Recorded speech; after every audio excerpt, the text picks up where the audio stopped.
लैके जेकर कोई दवाई लै रहे हो उस दे बारे भी जानकारी देनी होगी। तो फिलहाल पंजाब तो लैके चंडीगढ़ तक किस तरह दी तैयारियां ने जान लेने। अमृतसर तो राजीव शर्मा मेरे सहयोगी जुड़े हुए ने, चंडीगढ़ तो मनोज राठी। तो मनोज, सब तो पहले चंडीगढ़ दे विच किस तरह दी तैयारियां ने, क्योंकि पिछले दिनों दे विच काफी हलचल हुई है। वैक्सीन भी इत्थे लिया के रखी गई सी सैक्टर 24 दे विच, जिथों पंजाब नूं रवाना की गई। चंडीगढ़ नूं किन्नी वैक्सीन मिली है, किन्नियां तैयारियां ने, अज कदों शुरुआत होण जा रही है टीकाकरण दी?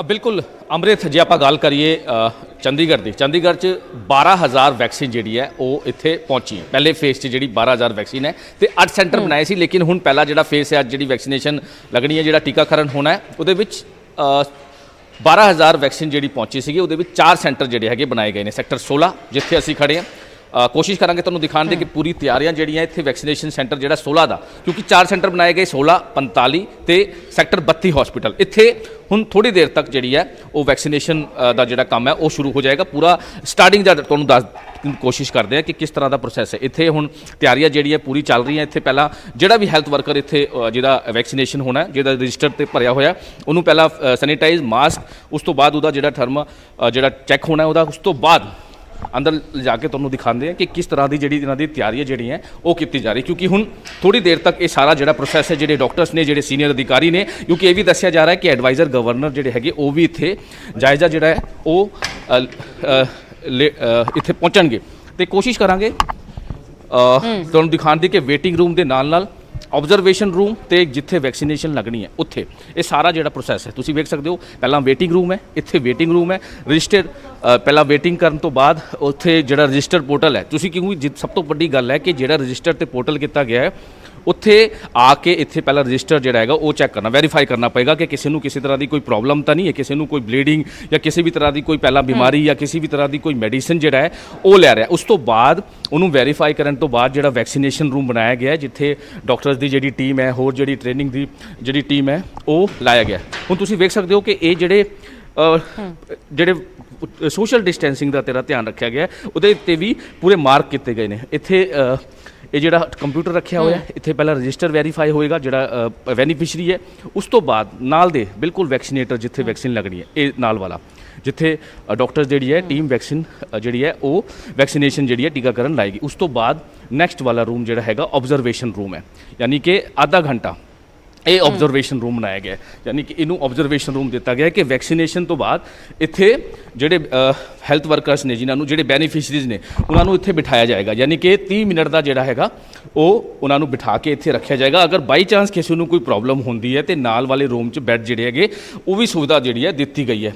उन्होंने जे अगर कोई प्रॉब्लम होंदी है तो नाल दे नाल उन्होंने एंबूलेंस च हॉस्पिटल के अंदर जिहड़ा हैगा वो एडमिट कराया जाएगा। बाई चांस आधे घंटे के बाद जिहड़ा बिल्कुल हैल्थी है तो उन्होंने दूजे गेट पर, यानी कि एंट्री तो एग्जिट अलग अलग जिहड़ा है वो लाया गया, यानी कि एंट्री इत्थों होएगी तो दूजे गेट तो एग्जिट जिहड़ा हैगा वो किया जाएगा। यानी कि पूरा ये अलग तो वैक्सीनेशन सेंटर जिहड़ा बनाया गया, उहदे विच वेटिंग तो लैके वैक्सीनेशन तो लैके ऑब्जरवेशन रूम तो लैके ते दूजे जिहड़े बैड हैगे वो लाए गए हैं। तो सब तो वड्डी गल है कि अज जिहड़ा पहला दिन है, एक सेंटर च एक दिन च 100, यानी कि इत्थे चंडीगढ़ से 4 सेंटर बनाए गए हैं तो 400 जिहड़े बेनीफिशरीज ने उन्होंने टीकाकरण जिहड़ा है वो किया जाएगा। तो कल जिहड़ी वार रूम की मीटिंग हुई सी चंडीगढ़ की, उहदे विच 1000 जिहड़ी वैक्सीन है वो PGI नूं देण दी गल कीती गई है। तो नाल अज एडवाइज़र ते होर गवर्नर जिहड़े होर अधिकारी है वो भी जायजा लेणगे ते नाल जिहड़े बेनीफिशरीज है जिन्होंने जी बिल्कुल मनोज, शुरुआत किस तरह की होंदी है तो उस तो बाद किस तरह के नतीजे सामने आउंदे ने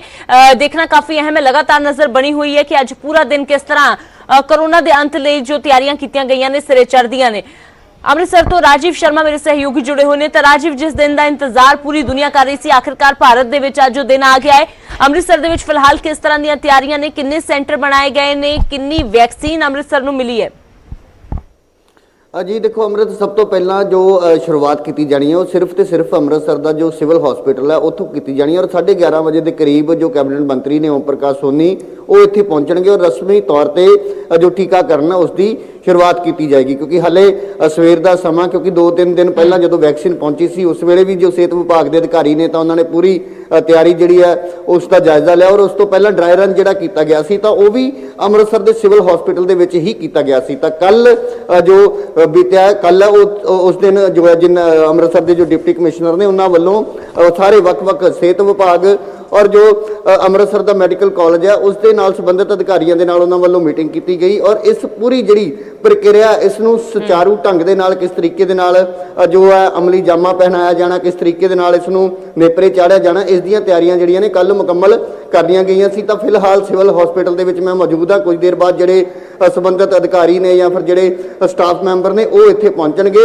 ਔਰ ਪੂਰਾ ਜਿਹੜਾ ਇੱਕ ਸੈਂਟਰ ਬਣਾਇਆ ਗਿਆ ਉਸ ਨੂੰ ਪਹਿਲਾਂ ਸੈਨੀਟਾਈਜ਼ ਕੀਤਾ ਜਾਏਗਾ। ਉਸ ਤੋਂ ਬਾਅਦ ਜਿਹੜਾ ਸਟਾਫ ਹੈ ਉਹ ਅੰਦਰ ਪਹੁੰਚੇਗਾ। ਤਾਂ ਫਿਰ ਜਿਹੜੀ ਜਦੋਂ ਸ਼ੁਰੂਆਤ ਕੀਤੀ ਜਾਣੀ ਹੈ, ਜਿਸ ਤਰ੍ਹਾਂ ਕਿ ਪਹਿਲਾਂ ਤੋਂ ਹੀ ਜਾਣਕਾਰੀ ਹੈ ਕਿ ਜਿਹੜੇ ਸਿਹਤ ਵਿਭਾਗ ਦੇ ਨਾਲ ਸੰਬੰਧਿਤ ਕਰਮਚਾਰੀ ਨੇ ਜਿਨ੍ਹਾਂ ਨੂੰ ਅਸੀਂ ਕੋਵਿਡ-19 ਦੇ ਦੌਰਾਨ ਜਿਹੜੇ ਫਰੰਟ ਲਾਈਨ ਵਾਰੀਅਰਸ ਵੀ ਅਸੀਂ ਕਿਹਾ, ਤਾਂ ਉਹਨਾਂ ਨੂੰ ਜੋ ਹੈ ਅੱਜ ਸ਼ੁਰੂਆਤ ਜਿਹੜੀ ਉਹਨਾਂ ਤੋਂ ਕੀਤੀ ਜਾਣੀ ਹੈ। ਤਾਂ ਵੈਕਸੀਨ ਜਿਹੜੀ ਉਹ ਪਰਸੋਂ ਅੰਮ੍ਰਿਤਸਰ ਪਹੁੰਚ ਚੁੱਕੀ ਸੀ। ਉਸ ਨੂੰ ਫਿਲਹਾਲ ਜੋ ਸਿਵਲ ਸਰਜਨ ਆਫਿਸ ਹੈ ਉੱਥੇ ਇੱਕ ਜਿਹੜਾ ਸੈਂਟਰ ਬਣਾਇਆ ਗਿਆ ਜਿੱਥੇ ਉਸ ਨੂੰ ਰੱਖਿਆ ਗਿਆ ਵੈਕਸੀਨ ਨੂੰ। ਤਾਂ ਅੱਜ ਸਿਵਲ ਹਸਪੀਟਲ ਦੇ ਵਿੱਚੋਂ 11:30 ਵਜੇ ਦੇ ਕਰੀਬ ਇਸ ਦੀ ਜਿਹੜੀ ਰਸਮੀ ਸ਼ੁਰੂਆਤ ਹੈ ਉਹ ਕੀਤੀ ਜਾਣੀ ਹੈ। ਔਰ ਜਿਸ ਤਰ੍ਹਾਂ ਮੈਂ ਦੱਸਿਆ ਕਿ ਕੈਬਨਿਟ ਮੰਤਰੀ ਓਮ ਪ੍ਰਕਾਸ਼ ਸੋਨੀ ਅੰਮ੍ਰਿਤਸਰ ਤੋਂ ਜਿਹੜੀ ਇਸ ਦੀ ਸ਼ੁਰੂਆਤ ਕਰਨਗੇ। ਜੀ बिल्कुल राजीव, ਤਾਂ ਫਿਲਹਾਲ ਜਦੋਂ ਟੀਕਾ ਲਗਾਇਆ ਜਾਵੇਗਾ ਉਸ ਦੌਰਾਨ ਕੀ ਕੁਝ ਤਿਆਰੀਆਂ ਕੀਤੀਆਂ ਗਈਆਂ ਨੇ ਤਾਂ ਜਾਣ ਲਿਆ, ਪਰ ਉਸ ਤੋਂ ਬਾਅਦ ਕਿਸ ਤਰ੍ਹਾਂ ਦਾ ਸਿਹਤ ਮੁਲਾਜ਼ਮਾਂ ਦਾ ਪਹਿਲਾ ਰਿਐਕਸ਼ਨ ਹੈ, ਪ੍ਰਤੀਕਰਮ ਕੀ ਰਹਿੰਦਾ ਹੈ, ਉਹ ਜ਼ਰੂਰ ਦੇਖਣਾ ਹੋਵੇਗਾ। ਸ਼ੁਕਰੀਆ ਰਾਜੀਵ ਫਿਲਹਾਲ ਇਸ तमाम ਜਾਣਕਾਰੀ ਦੇ ਲਈ। ਮਨੋਜ, ਤੁਹਾਡਾ ਵੀ ਸ਼ੁਕਰੀਆ ਇਹ ਤਸਵੀਰਾਂ ਦਰਸ਼ਕਾਂ ਦੇ ਨਾਲ ਸਾਂਝੀਆਂ ਕਰਨ ਦੇ ਲਈ। ਤਾਂ ਫਿਲਹਾਲ ਜੋ ਹੈ ਉਹ ਤਿਆਰੀਆਂ ਪੂਰੀਆਂ ਕਰ ਰਹੀਆਂ ਗਈਆਂ ਨੇ, ਪਰ ਅਜੇ ਸਵੇਰ ਦਾ ਸਮਾਂ ਹੈ। ਜਿਵੇਂ ਜਿਵੇਂ ਸਮਾਂ ਥੋੜਾ ਅੱਗੇ ਵਧੇਗਾ ਉਸੇ ਤਰੀਕੇ ਦੇ ਨਾਲ ਜੋ ਹਲਚਲ ਹੈ ਉਹ ਇਹਨਾਂ ਸੈਂਟਰਸ ਤੇ ਹੋਣੀ ਸ਼ੁਰੂ ਹੋ ਜਾਵੇਗੀ। ਤਾਂ ਵੈਕਸੀਨੇਟਰ ਨੂੰ ਕੀ ਦੇਣਾ ਪਵੇਗਾ, ਕੀ ਕੁਝ ਧਿਆਨ ਰੱਖਣਾ ਹੋਵੇਗਾ, ਉਹ ਵੀ ਤੁਹਾਨੂੰ ਲਗਾਤਾਰ ਦੱਸ ਰਹੇ ਹਾਂ। ਜੇਕਰ ਤੁਸੀਂ ਕੋਈ ਦਵਾਈ ਲੈ ਰਹੇ ਹੋ, ਫਿਰ ਚਾਹੇ ਉਹ ਖੂਨ ਪਤਲਾ ਕਰਨ ਦੀ ਦਵਾਈ ਹੋਵੇ ਜਾਂ ਕੋਰੋਨਾ ਤੋਂ ਮੁਕਤੀ ਦੇ ਲਈ ਜੇਕਰ ਤੁਸੀਂ ਕੋਈ ਦਵਾਈ ਲੈ ਰਹੇ ਹੋ, ਤੁਹਾਨੂੰ ਜਾਣਕਾਰੀ ਡਾਕਟਰਸ ਨੂੰ ਦੇਣੀ ਹੋਵੇਗੀ। ਜੇਕਰ ਬਲੀਡਿੰਗ ਸੰਬੰਧੀ ਤੁਹਾਨੂੰ ਕੋਈ ਬਿਮਾਰੀ ਹੈ ਤਾਂ ਉਸ ਦੀ ਜਾਣਕਾਰੀ ਵੀ ਤੁਹਾਨੂੰ ਡਾਕਟਰਸ ਦੇ ਨਾਲ ਪਹਿਲਾਂ ਸਾਂਝੀ ਕਰਨੀ ਹੋਵੇਗੀ।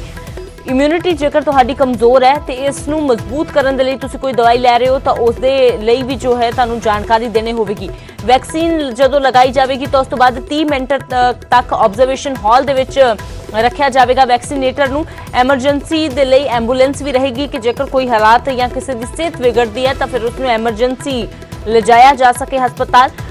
जो टोल फ्री नंबर है 104 उस ते संपर्क किया जा सकता है किसी तरह की कोई मुश्किल आती है। तो वैक्सीन किवें लगेगी उस दे लई 5 मैंबरी टीम भी तैनात रहेगी जो पहला दस्तावेज चैक करेगी, फिर दोबारा दस्तावेज चैक होंगे, फिर वैक्सीन लगेगी। तो उस तो बाद जो है वो एक अफसर तुहाडी ऑब्जर्वेशन करेगा।